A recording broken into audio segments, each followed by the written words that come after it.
they'll lynch you. But he did, and he laughs at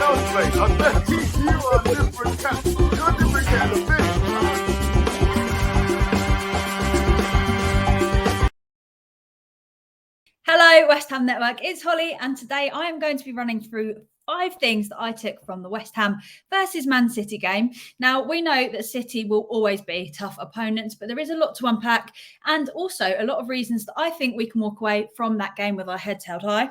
However, there are definitely some lessons to be learned as we continue our European journey. And of course, we have the upcoming Liverpool game very, very soon. Tactically, in the first half, I don't think I could really fault us much. We set up very well to make life difficult for City. And while they did have chances, we kept those to a minimum and we put pressure on them.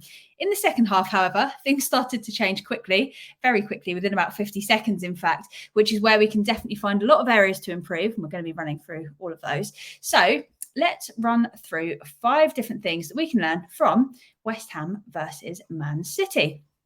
Up first, the first point to mention is that Edson Alvarez is a big miss. He settled into life really quickly in East London and he looks very solid, protecting our back line against City beautifully.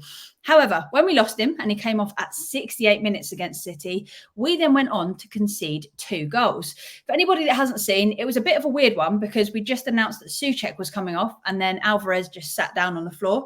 Luckily, it was just in time because we managed to change our substitution for him instead.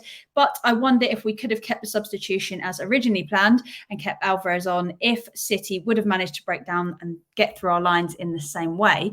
It is being said that Alvarez was simply exhausted after international duty, so it's not an injury like we'd originally suspected when he sat down. It's never good when you see someone just sit down on the pitch and you haven't seen something happen. So at least we know he's not injured. We knew that he was one of the last players returning from international break, and he actually ended up having a delayed flight, meaning he landed back in the UK at 3 p.m. on Thursday. We spoke about this a little bit in previous videos, but even at the peak of fitness, these footballers, obviously, we know they train hard. We know that they're programmed to perform in all these conditions, but it still isn't easy for them to recover from games when you have long flights, no ability to do a proper recovery session, and you've also got to deal with tiredness, time differences, jet lag, all of that stuff. So it did hit him, as we saw. He played a full 90 on the Sunday. He played 59 minutes on the Wednesday. He returned back from Mexico on Thursday and then had Friday to recover before Saturday's game, where he was basically run ragged by City. So it's not the biggest surprise that he struggled, and hopefully he's now recovered so we can have him back match fit. It is, however, safe to say we massively missed Alvarez when he came off. But have you been pleasantly surprised by how good Alvarez is? Let us know what you think in the comments. For the second point, this game really showed how much of an impact it has when you back off and give players space, especially when you're playing such a clinical team.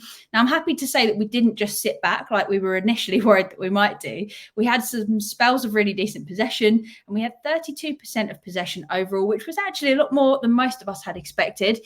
It was always going to be hard. Doku is rapid, and Soufal was giving him a fair bit of space. And because of this, we actually got caught a few times for pace on that side, but it meant that we couldn't stop them breaking into the box, and a simple cutback meant that we were unable to block the shot that went in. But if we had been tighter on Doku, I reckon we could have stopped that goal happening.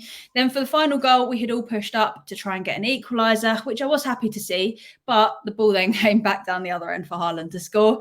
I wasn't as disappointed with this one because it did feel like at this point it was kind of all or nothing. If we wanted to win the game or even get an equaliser, we needed to just put everything into it. And the risk, obviously, you go on the attack, you're against a side like City. It leaves you open against one of the most dangerous sides in the world of football. And that's exactly what happened. They made the most of that. But ultimately, we need to make sure that we're not giving teams space. And with the likes of Liverpool coming up, this will be equally important to stop them getting in goal-scoring positions. When we do close them down quickly, we're able to keep them out on the wings.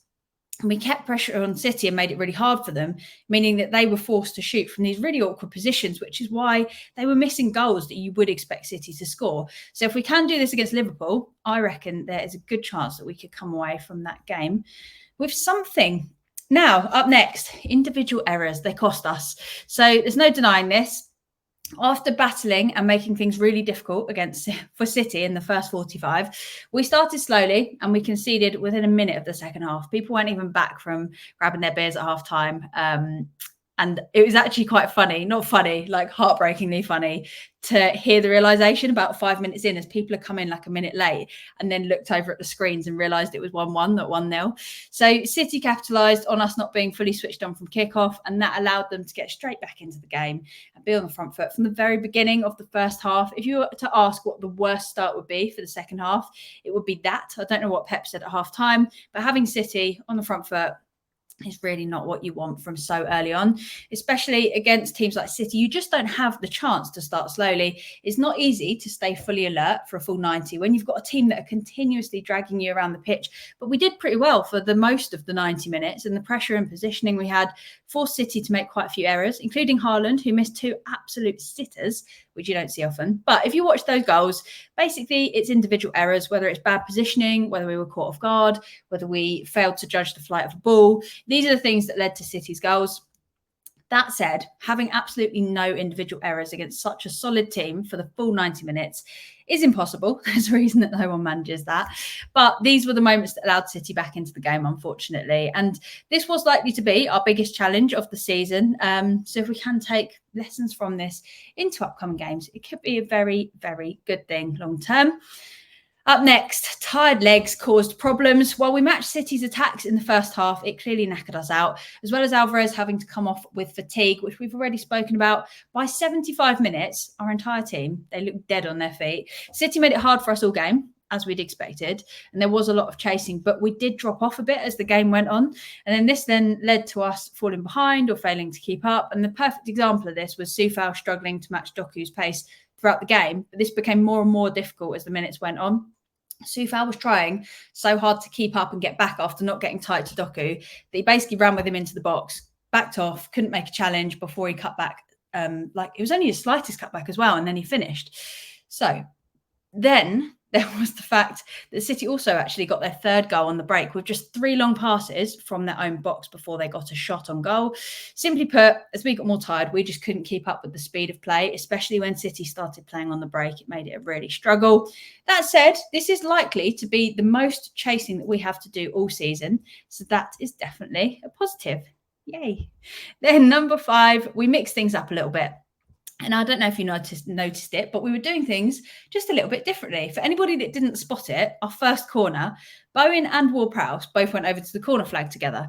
All of us were thinking, what's the point in this? Everyone knows that James Ward-Prowse is going to take it. It's not going to fool anyone having Bowen there. And then, to our absolute surprise, Bowen actually struck the ball and it threw City off a fair bit. And that's definitely a cheeky little tactic to just unsettle the opponents at the start of the game, get in their heads that their tactics might not be perfect. And I don't know about anyone else, but I love this stuff. I am all for it. A bit of shithousery. You can't beat it. And then we also made subs earlier than usual, which is something we're not used to seeing. We brought Benrahma and Kudus on. It did, however, actually take quite a while to get them on the pitch as they were waiting on that sideline for what felt like an age. It didn't really help enormously as Benny didn't have the best performance and Kudus struggled to get into the game for quite a while. And then by the time he did start to sort of get into the game, basically it was full time. But it is a sign that we were willing to switch things up when we needed to. So again, that is another thing that we have been wanting to see. So there we have it. 5 things we learned from West Ham versus Man City. Let us know in the comments which you agree with, as well as anything else that you spotted and what the main takeaways are that you took from that game that we can now apply to the rest of our season. I'm not too downhearted about it. I think I always go into a City game not expecting us to get anything from it. When we were 1-0 up at half-time, I felt like we'd approached it perfectly tactically. I felt like we'd played really well. We'd taken our chances. We'd made it pretty hard for City, which is something that not a lot of teams get to do. We had some incredible performances from Areola, who made countless world-class saves. And, of course, signing of the season so far, James Ward-Prowse getting in the right position for a headed goal against City. Zuma was solid too, and if his header had gone in, things could have potentially been different. All in all, there's a lot to be positive about, and we've got some very exciting big fixtures coming up. If you're new around here, please do make sure that you subscribe and hit that thumbs up button so we know if you've enjoyed this video. You've got to let us know these things. As always, thank you so much for watching. Have a great day, and until next time, come on, you Irons.